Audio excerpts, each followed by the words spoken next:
Shalom, selamat berjumpa lagi dengan saya. Bersyukur kita boleh bertemu lagi pada saat ini. Dan pada kesempatan ini kita akan melanjutkan pembahasan materi kita yang baru.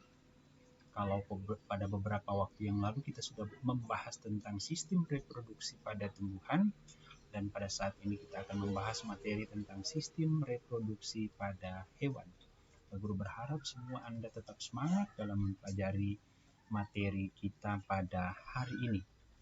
Apa dasar firman Tuhan pada pembelajaran kita pada saat ini? Dasar firman Tuhannya terdapat dalam Kejadian 1 ayat 24 yang berkata, "Berfirmanlah Allah, hendaklah bumi mengeluarkan segala jenis makhluk yang hidup, ternak dan binatang melata, dan segala jenis binatang liar." Inilah yang menjadi dasar firman Tuhan pada saat ini, dan kita percaya bahwa termasuk hewan merupakan ciptaan daripada Tuhan, dan kita harus dapat memanfaatkan, menjaga, melestarikan hewan ini dengan baik, karena hewan ini adalah anugerah yang Tuhan berikan dalam kehidupan kita. Oke, kita akan lanjut dengan indikator pada materi ini. Indikator yang pertama adalah menjelaskan reproduksi seksual pada hewan.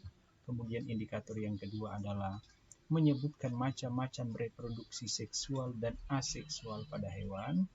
Kemudian menjelaskan penggolongan hewan berdasarkan perkembangan embrio pada reproduksi seksual.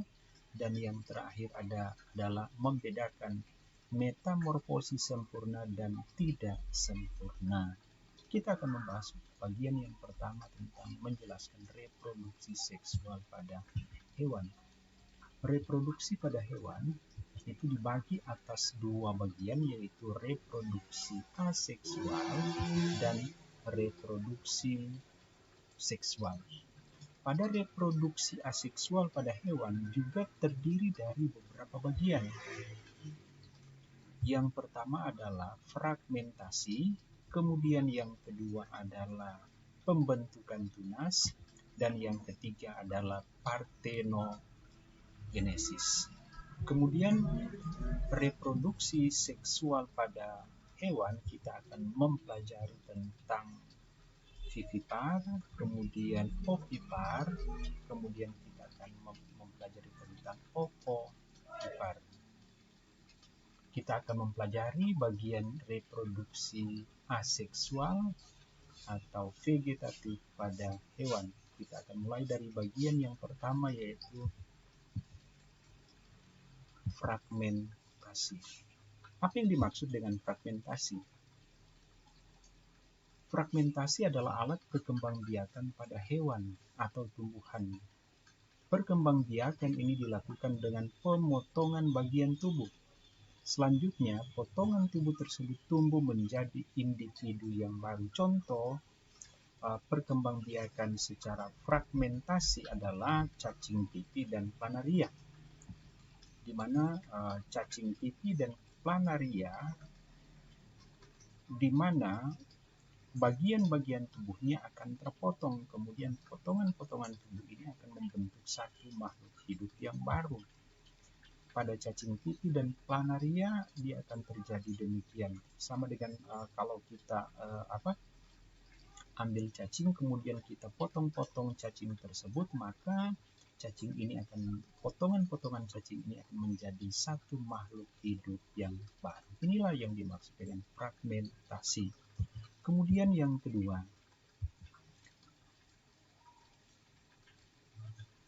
pembentukan tunas. Pembentukan tunas hewan yang berkembang biak dengan cara ini, di mana tumbuhan ini memiliki tunas pada tubuhnya. Tunas itu kemudian akan terpisah dan membentuk individu yang baru. Contoh hewan yang berkembang biak dengan tunas, misalnya hidra, porifera, dan colentrata. Jadi tumbuhan ini ada tunas-tunas pada bagian tubuhnya. Contoh pada tunas hidra ini tunasnya, kemudian tunas ini dia akan terlepas dari induknya, kemudian tunas ini dia akan berkembang menjadi makhluk hidup yang baru. Kemudian yang kedua, porifera. Porifera juga demikian. Porifera ini ketika dia bagian-bagian tunas ini dia terpisah, maka dia akan membentuk satu makhluk hidup yang baru. Demikian juga dengan coleoptrata. Coleoptrata pun demikian. Pembentukan tunas dalam proses perkembangbiakan. Kemudian yang ketiga yang akan kita pelajari adalah parthenogenesis. Apa yang dimaksud dengan parthenogenesis? Parthenogenesis berasal dari bahasa Yunani yaitu parthenos atau virgin dan genesis atau pembuatan.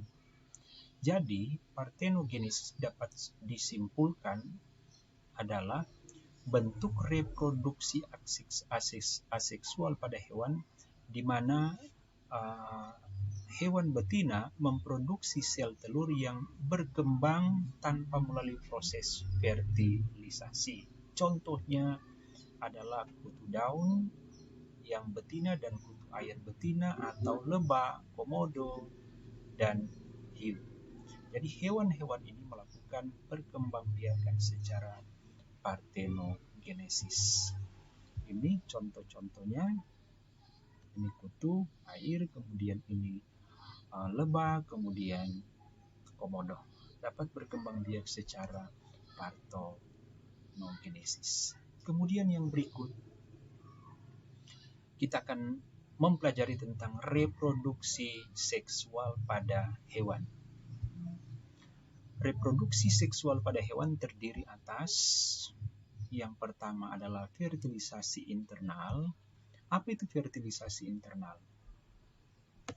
Fertilisasi internal terjadi apabila proses peleburan antara inti sel telur dan inti sel sperma terjadi di dalam tubuh hewan betina.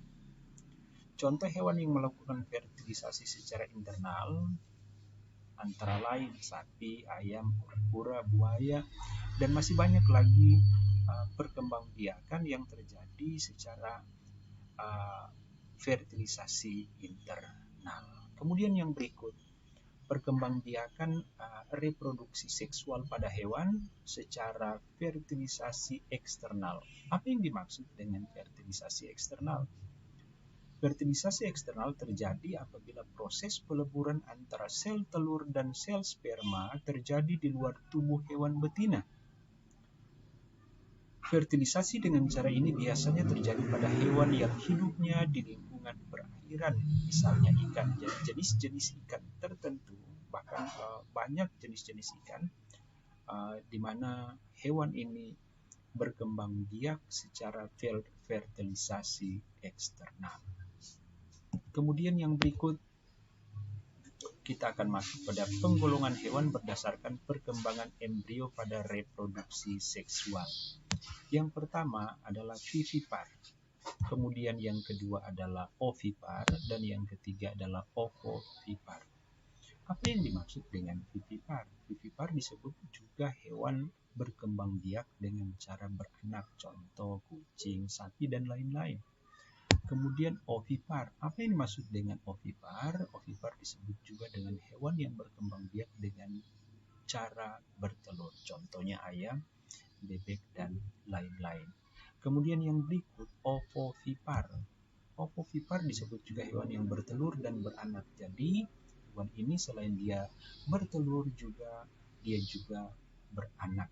Contohnya kadal dan sebagian jenis ular. Kemudian yang berikut, kita akan mempelajari tentang metamorfosis. Apa yang dimaksud dengan metamorfosis? Metamorfosis adalah perubahan bentuk tubuh hewan dari embrio sampai dewasa. Metamorfosis dibagi atas metamorfosis sempurna dan metamorfosis tidak sempurna.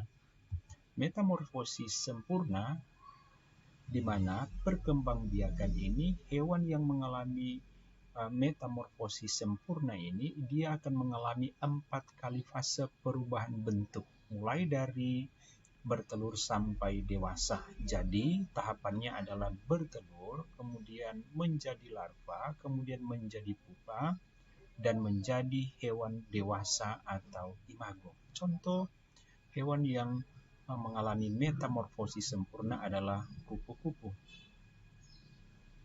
Kemudian yang berikut, metamorfosis tidak sempurna. Metamorfosis tidak sempurna adalah metamorfosis yang melalui tahap telur yang menetas menjadi nimfa, kemudian tumbuh dan berkembang menjadi hewan dewasa, contohnya belalang. Jadi perbedaan daripada metamorfosis sempurna dan tidak sempurna. Kalau tidak sempurna, ada tahapan-tahapan yang tidak dilewati. Kalau sempurna, dia akan mulai dari telur, larva, pupa, dan akhirnya menjadi imago atau hewan dewasa. Demikian materi kita pada saat ini. Terima kasih, Tuhan Yesus memberkati kita semua.